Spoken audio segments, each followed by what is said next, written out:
Welcome to the Bret Boone Podcast. I am Bret Boone. Today on the program, I am joined by one of my favorite skippers in the big leagues. He's a friend of the program, manager of the New York Mets, Carlos Mendoza. Los, thanks for coming on the show. Yeah, thanks for having me, Brett. Always good to see you. Third year in the Big Apple. The That's expectation, right. and That's they right. never go But away. somehow, I'm trying to see, gray hair. They're coming. Oh, they'll come. They'll sneak up on you, but then you go get Just for Men and throw it in there, and then nobody knows. That's But right. it's only 2 weeks at a time. Um, Recap. First year you come in, I'm doing the media stuff and I'm watching and I thought, wow, that first run you had, I thought you exceeded expectations. I don't know what the expectations were in that Mets clubhouse, but that first year, I thought, wow, they did some people knew who you were by the end of the postseason. Um, Dodgers ended up beating you. Last year, I thought, we played against each other late in the season down the stretch. And I probably was a disappointing year for you, how it Oh ended. yeah. Big shakeup in the third year. You got big guys like Pete Alonso, who's been there forever. Diaz, who's at the end of that bullpen. Two big stars left, and we'll get into it a little bit later. But a lot of star power coming in, and we'll get to that. Um, the New York thing before we get to this new Mets revamped lineup. I talked to a buddy of mine who I had in Texas, Marcus Simeon, who I have a lot of respect for in a time where the game is different now than years ago. And he's kind of one of those throwbacks. And I don't I don't say this when it comes to a talent level or star power at this particular time, 2026, but he's kind of a Scooble type guy. Give me the ball, get out of my way. To get Marcus out of the lineup, he had to have a broken leg, and he ended up having a break in his foot, which ended his career last year. But I think you're getting a good one in Marcus Simeon. But I talked to him right after the trade, and he was just over the moon. I said, Sim, what do you think about this move? He's later in his career, Right. and he said, Booney, I've always wanted to play in New York. I remember playing against you last year in New York, late in, I believe it was September. He just said, man, I love this atmosphere. And the fact that he got traded to you guys, getting a chance at the end of his career to go to New York where it's serious and those fans are serious. He was kind of over the moon, but and I said, it's a place where expectations, although in Texas, there are expectations. They won the World Series a couple of years ago. And throughout my career, I went to places where there was expectations and places where there weren't. The one place for me was Atlanta, the Braves of the 90s. And it was like you came into spring training. It wasn't about going to the postseason. That was a foregone conclusion. It's winning a World Series. It's getting to the World Series. Um, Tell me how with Steve Cohen, your owner, who is a player's dream to play for somebody like that. He just wants to win at all costs. Tell me about that expectations and managing them as you go into your third season. That was Yeah. long winded, but there we go. I'm going to let you talk for a while. Yeah. Look, like you said, it's New York, man. Expectations are always going to be high here, even when people from the outside are probably thinking that there's not so much from the Mets. Well, that was the case in 2024 when apparently expectations were low, but we knew it was New York, right? And we had a great year, like you mentioned. And then last year, big time disappointment. But going back to Cohen here, great owner, great human, Stephen Alex. I couldn't ask for. You mentioned the player side, but as a manager, the support, the willingness to do whatever it takes to win a championship, putting all the resources to achieve that goal is second to none. This is a first-class organization, and it starts with owners, and it trickles all the way down to our complex in the Dominican Republic, right? Expectations are always going to be high here, and that's what you want. You just have to embrace those, and the way I always see it is we have a special opportunity to do something really good, really exciting, and something that we haven't done, or this organization haven't done for 40 years. So that's kind of the way I approach it every year.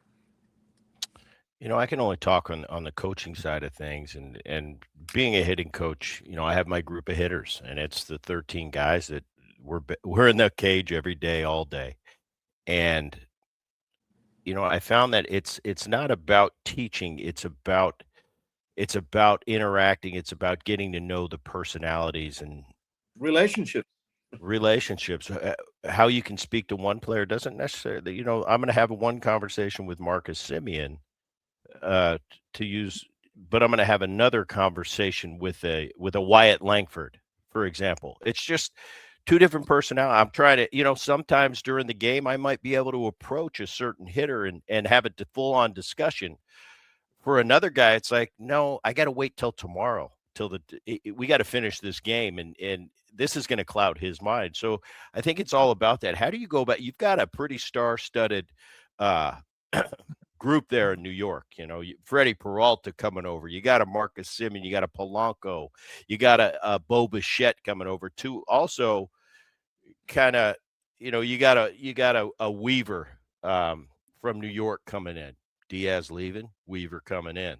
Devin Uh, Williams. Devin Williams coming in. Yep. I mentioned Peralta, and that's to go along with Juan Soto, one of the biggest stars in the game. Francisco Lindor, one of the biggest stars of the game. As a manager, is that easy for you? Do you know the personalities enough? But how do you go about getting all those personality and guys? Pretty well, let's be honest. You lived in New York on the Yankee side with a star-studded group. These guys are all used to kind of being the man wherever they are, and now all of a sudden you got six, the man. How do you deal with that as a skipper? Yeah, it comes down to people. It comes down to relationships, the connections, and earning and building the trust. It's a two-way street here. But just kind of getting to know who they are on and off the field and develop, like I said, those relationships. That's where everything starts. We all have the same goals. You mentioned a lot of the superstars. We got a lot of them, right? But they're here with, on a mission. We know what's expected. They know what's ahead of us and the opportunity that we have here. Great group of guys. They're grinders, guys that as soon as they walk in the locker room, it's go time. What do we need to do to beat the other team today? And that's all it matters. I like the fact that a lot of these guys show up here early in camp, and the relationships, everything that is going on around this building in the first 3 weeks or so, it's been amazing. Again, a lot of good players, different personalities, but it comes down to people, man. You just got to meet them where they at, build the connections, the relationships, so they can trust not only me as a manager, but the coaching staff as well. Carlos, I being in this game kind of my whole life, you get to certain stages of your life, your career, and you think, well, man, I've seen it all. And I grew up in this game. I played this game. I've coached. I've done, media, all sides of it. And I think, yeah, yeah, I pretty much know everything. I'll tell you what. Last year, going back in uniform, back on the field, it was another course for me. You've been on that side for a while Yes. now, on Yes. the staff side of the ledger, and a guy like me coming in thinking, okay, I had an open mind. I wanted to learn. It was educational for me to see what it's like on that side, on the staff side, what goes into it on a day to day. I had a lot of respect for it. I wanted to, and I joke, I wanted to go back to my career and apologize to every All the coach I ever had and said, I had no idea when the game was over and, you had that barrier between coaches area and players area. they we have no idea as players what the staff goes through on a daily basis, and I wanted to do that. But for you now, in your third year as a skipper, going into, what have you learned in the first 2 years that, oh, I didn't, I've kind of been around it. I've been a bench coach. I've watched. I've seen it all. But now all of a sudden, you're the guy in your third year. What have you learned most about being a skipper? Yeah, I think you always learning. Like you said, it was educational for you, right? When you came on board, Ooh. it's still educational for me every day because there's so much out there now, so many people, so many departments. There's a lot of information, but you just got to keep it simple. I think you you learn every day, but you just reinforce a lot of the things that you already knew. I'm gonna go back to the relationships, to the human side of things. It comes down to people playing the game. But as far as the learning, man, like every day you learn something new.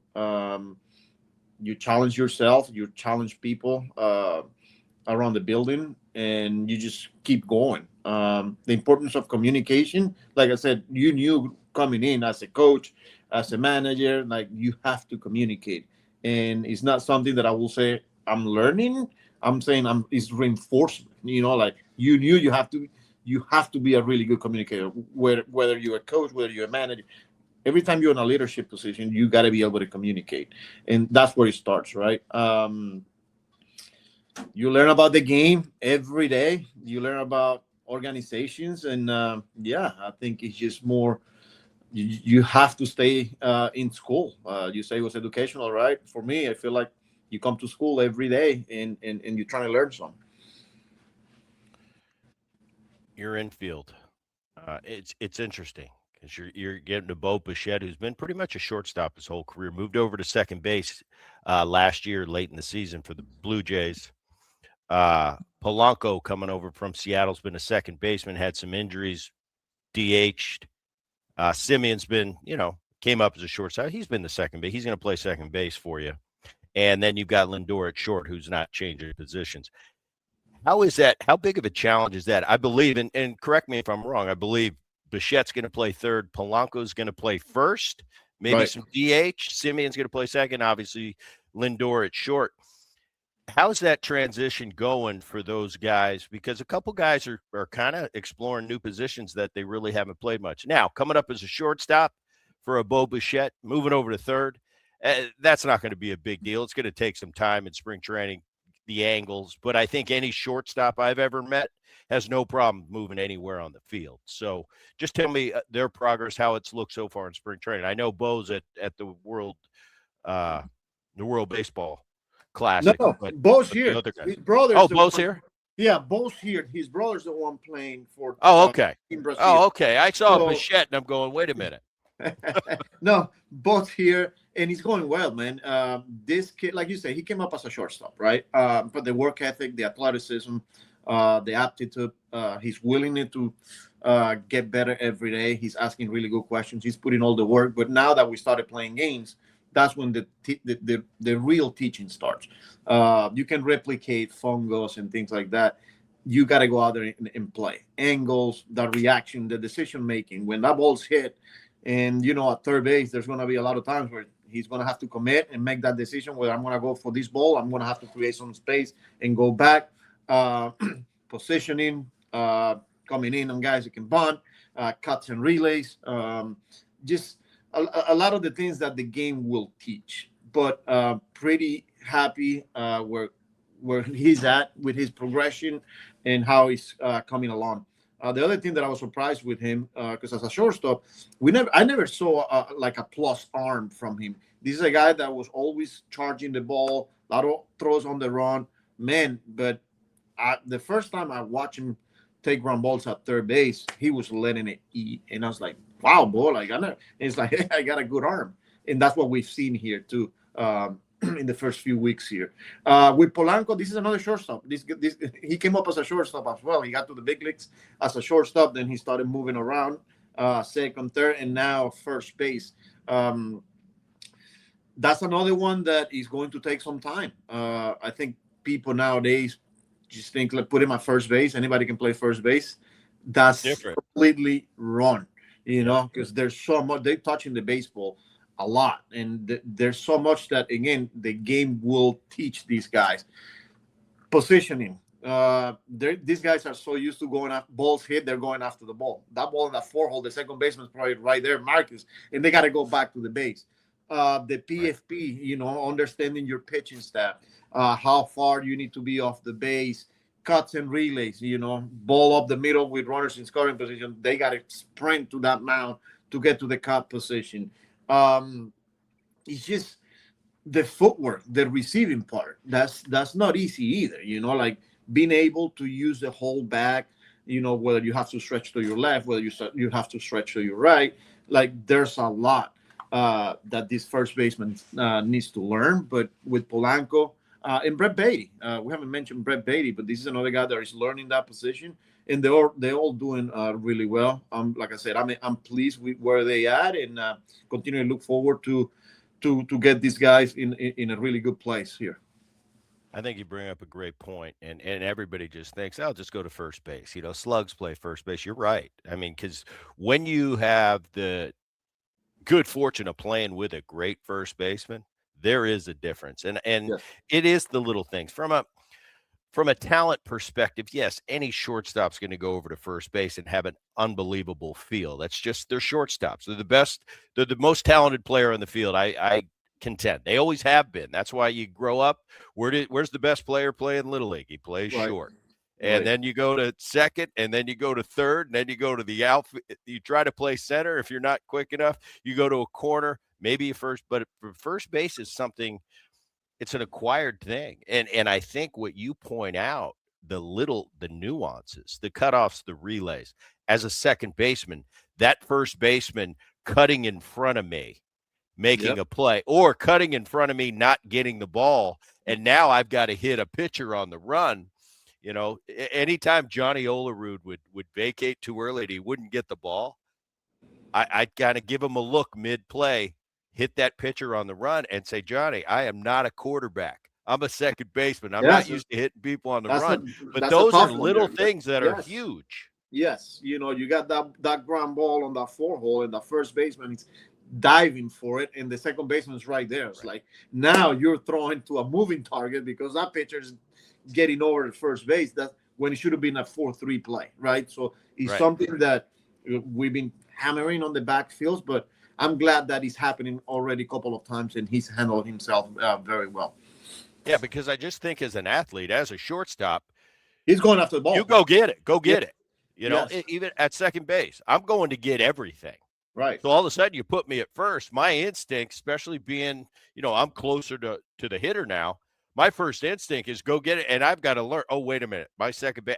It's going to be working with a Marcus Simeon and Right. knowing his limitations, what Right. he's going to cover, where he's playing with certain hitters, so he knows. Yeah. All right, if a ball, but those are things that it's nothing you can do overnight. It's just kind of a trial and error thing. Right. As you work together, and by mid-season, it'll be a way better feeling. And by the end of the year, it'll probably be like he's never not played first base. Having Marcus play second base is going to help these guys big time because the pre-pitch communication, whether like he's moving positioning wise, like hey, if he chases over to the pool side, and we've seen it, like Marcus is telling the first baseman, "Hey, I'm over. I got this ball," kind of helping those guys making that transition. So he's been phenomenal there. Louis Robert Jr. A lot of Yes. talk about him forever. I don't question his talent. His talent's, plus, plus, plus all across the board.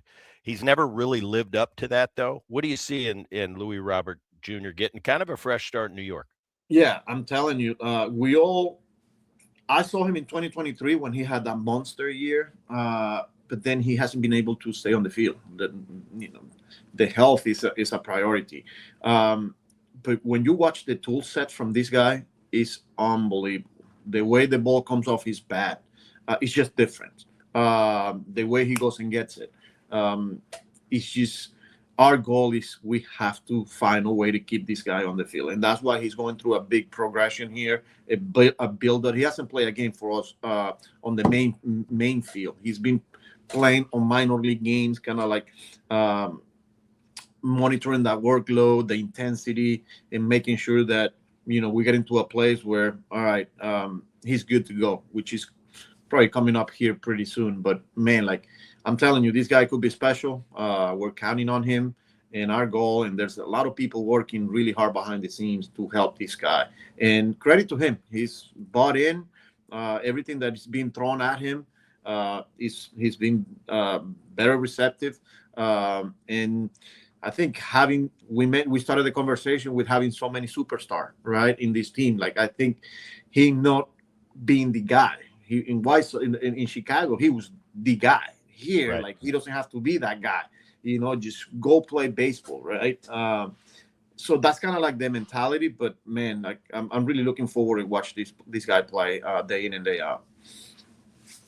Moving over the rotation, you get Peralta, Cy Young candidate a year ago. I mean, pretty special arm at the top of that rotation for you. But I'm more interested in how your rotation's looking to play out 1 through 5.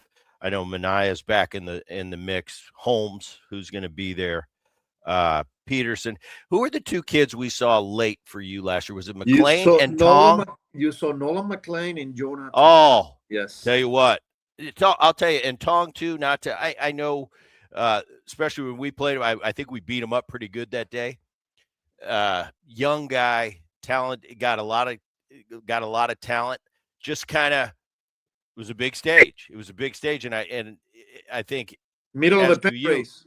yeah, you look in the future, he's got potential. But the McLean kid, he came out and it was like, all right, this guy's good Different. too. Never Yeah, heard of him, never seen him before, but I'll tell you what, he's all it's business. And electric. he went out and he was just mature beyond his years. Talk about those guys and rounding out your rotation. Yeah, look, start with Nolan. Pretty impressive. The way I see it is he's the total package. Not only he's got the stuff, he's got a lot of pitches. They're all plus. His ability to spin the baseball is one of the best in the game. And look, I mean, it happened fast for him. This guy I think, was in Double A, and before you know it, he's leading that rotation in the middle of a pennant race. He's playing for Team USA now. So that goes to show you the type of player and the type of person this guy is.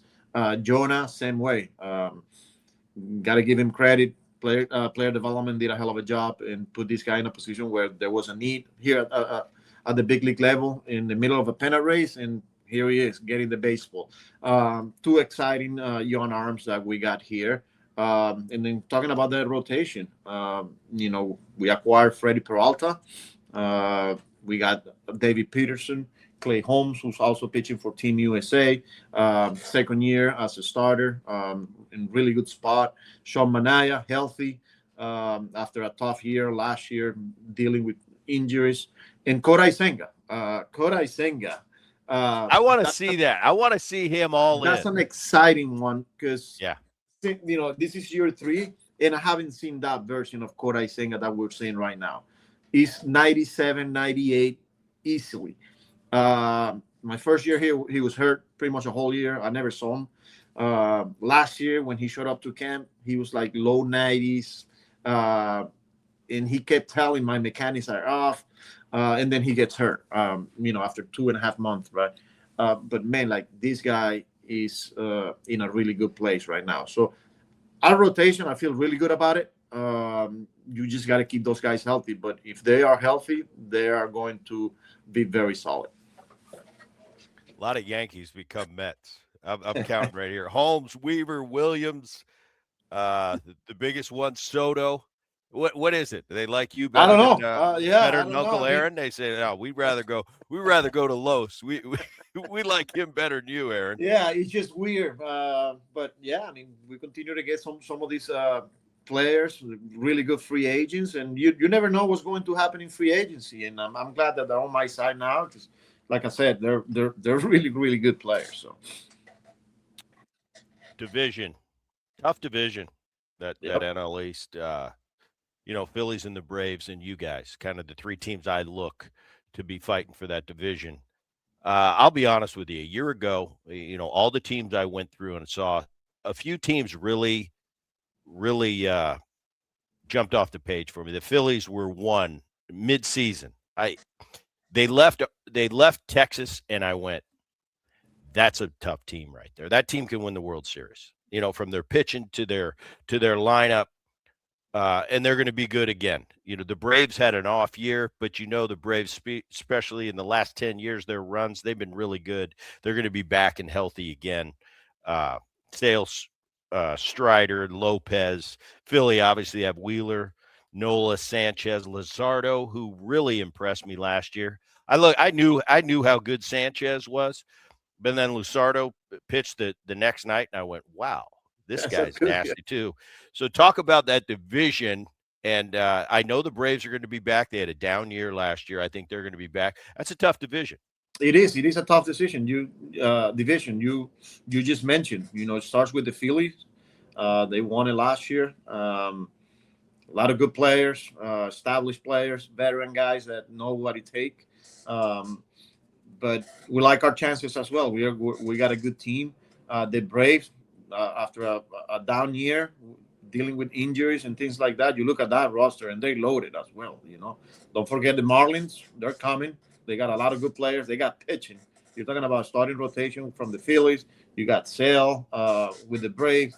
Uh, don't forget about the Marlins.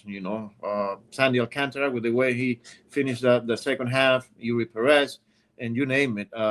They got some really good arms there on that rotation. So I'll say the league in general. Every division, but man, the National League is a beast. But like I said, I like our chances here. We're a very good team, and it's going to be a fun summer. We were talking off camera. Jakey Boone, my son, working for the Mets now. You've had some interactions with him? Yes, I didn't know he was here. No, he's a scrub, man. I told Jake, I said, "You're a scrub, dude. You got to earn your stripes." He's running around at 5 a.m. grinding. I'm like, that was my first impression. I was like, all right, great to have him in here. Great kid, super smart, former player. Like he knows, he grew up in this game. But man, he's making a big impact here in the organization. So I'm happy for him, and I'm glad that I have it on my side. He's, usually he's a night owl. He's always been a night owl, and I'll try to call him, 11 o'clock, and on the East Coast. And normally Jake's awake, and he doesn't answer. I said, Jake, I called you last night. He's like, Dad, I'm sleeping. I got to get up at like 4:30. Yes, I'm telling you. You're like an adult now. You're like an adult. Running around the building, working. I was like, all right, I like that. So he's grinding. Yeah. Well, Los, I'll let you go. I appreciate you taking the time. I know you're right in the middle of spring, busy, but thanks. And I wish you all the best. I look at that roster. It's an exciting roster. Keep everybody healthy. I think that's definitely a postseason team, and I wish you all the best. For those of you watching the Bret Boone Podcast now on YouTube, check it out. For those of you listening to the podcast Odyssey app, wherever you download your app. Till next time, keep it here.